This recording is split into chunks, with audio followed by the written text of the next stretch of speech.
अब ओरन क्या है?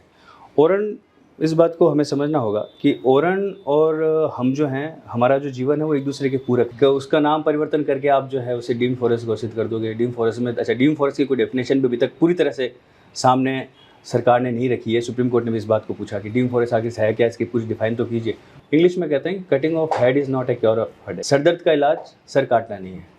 अतिक्रमण अगर हो रहा है क्योंकि और जिसके कस्टोडियन आज के तारीख में ज़िले के अंदर जो हैं वो हाईएस्ट पोस्ट कलेक्टर है, तो कलेक्टर जिसके कस्टोडियन है और वहाँ अतिक्रमण हो रहा है, उस अतिक्रमण को बचाने के लिए वन विभाग के डीएफओ के ऊपर जिम्मेदारी दे देना और कहना कि कलेक्टर सक्षम नहीं है, डीएफओ आज से अतिक्रमण के जो है वो जिम्मेदारी संभालेगा, तो ये तो किसी भी तरह की कोई लॉजिकल बात नहीं है। आप उसमें जा नहीं सकते, आप पशु को नहीं जा सकते, आप वहाँ से लकड़ी भी नहीं सूखी लकड़ी भी नहीं उठा सकता। तालाब के पानी को भी आप जो है वैध तरीका से देखा जाए तो आप इस्तेमाल नहीं कर सकते। शमशान उसके अंदर है, आप वहाँ माचिस तक नहीं लेके जा सकते। आप नागालैंड की तुलना राजस्थान से नहीं कर सकते, कश्मीर की तुलना कन्याकुमारी से नहीं कर सकते। तो जब कांग्रेस सरकार की बात कर रहे हैं उस समय अगर वर्तमान के विधायक की बात करें, जैसलमेर छोटू सिंह भी ओरन बचाओ को लेकर आंदोलन कर रहे थे, सभी कर रहे थे। ऐसा मैं बता रहा हूँ कि ऐसा हुआ है। एक बड़ी कंपनी है, अडानी की कंपनी है, वहाँ पर जो है सोलर का जीएसएस बना रही है और वो जमीन ओरन की है।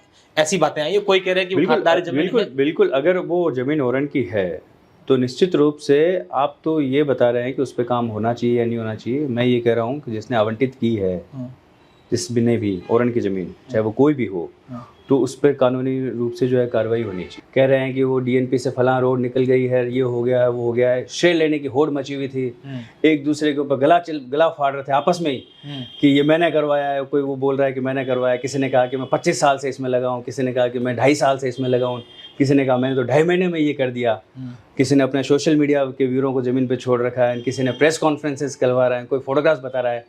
आप जरा सोचिए और मुझे बताइए, और मैं उन सबको भी पूछता हूँ हुआ क्या है। पर इसका मतलब ये कतई नहीं है कि हर गांव में रोड बन जाएगी। इसका कतई मतलब ये नहीं है कि हर गांव में ट्यूबवेल खुद जाएगा। इसका कतई मतलब ये नहीं है कि हर गांव में लाइट कनेक्शन हो जाएगा। इसका कतई ये मतलब नहीं है कि आपने घर का मकान वहाँ बनाना शुरू कर दोगे। इसका कतई ये मतलब नहीं है कि आप वहाँ पर अपने खेत की बाउंड्री तक करवा सकते हो। कतई ये मतलब नहीं है। अब आप समझिए कि कितना बड़ा मसला हो गया, छलावा है। अब ऐसी चर्चा है कि वो अब इस क्षेत्र को नहीं मिलता है बजट। अब जो पहाड़ी क्षेत्र हैं, डेजर्ट से कहीं इस तरह तरीके का हो गया है। ये क्या मसला है और उसको हम लोग कैसे समझ सकते हैं? मैं शर्तिया तौर पे कह सकता हूँ कि हमारे किसी जनप्रतिनिधि को ये मालूम नहीं होगा कि सरकार ने बीएडीपी योजना बंद करने के बाद, बंद कर दी, ये सभी को पता है। बंद कर देने के बाद बॉर्डर एरियाज़ का डेवलपमेंट करने के लिए कौन सी योजना शुरू की है। आप इसका सवाल अगर कोई मुझे जवाब दे दे तो मैं उस व्यक्ति का कायल हो जाऊंगा कि हाँ, हमारे यहाँ बहुत सारे स्टेडियम्स जो हैं वो बीडीपी योजना बने हुए हैं। हमारे कलेक्ट्रेट के अंदर, क्योंकि बात चली, कलेक्ट्रेट के अंदर कई चैम्बर्स ऐसे हैं और जो सेमिनार्स हॉल, जो कॉन्फ्रेंस हॉल ऐसे हैं जो बीडीपी योजना में बने हुए हैं। बस उसने हाथ ऊपर किया, मुद्दा उसके हाथ में आया, जनता में फेंक दिया, वाहवाही हो गई, खूब हाव मच गया, और उसके बाद में वही ढाक के 3 बात। जसवंत सिंह जी ने हमें एक झटके में एम्स दे दिया। ये बहुत बड़ी बात है, ये कम चीज़ नहीं है। पूरा गुड़ामलानी का और ये जो क्षेत्र है, नर्मदा नहर से हरा भरा एकदम लहला रहा है, और पीने की पानी की समस्या तो बहुत दूर चली गई अब उनसे, उनके पास पानी अथाह है। तो ये हेमाराम जी के अथक प्रयास रहे कि उन्होंने इस तरह से इन चीज़ों को आगे बढ़ाया। कई परिवार हैं जिनकी बेटियों की शादी यहाँ हुई है, कई परिवार आज भी रिश्तेदार, कई लोग वहाँ बैठे हैं, यहाँ कुछ लोग यहाँ हैं, और इनके आने जाने के लिए थार एक्सप्रेस की शुरुआत हुई थी। देश में एक घटना होती है, उस घटना के बाद इस ट्रेन को बंद किया जाता है।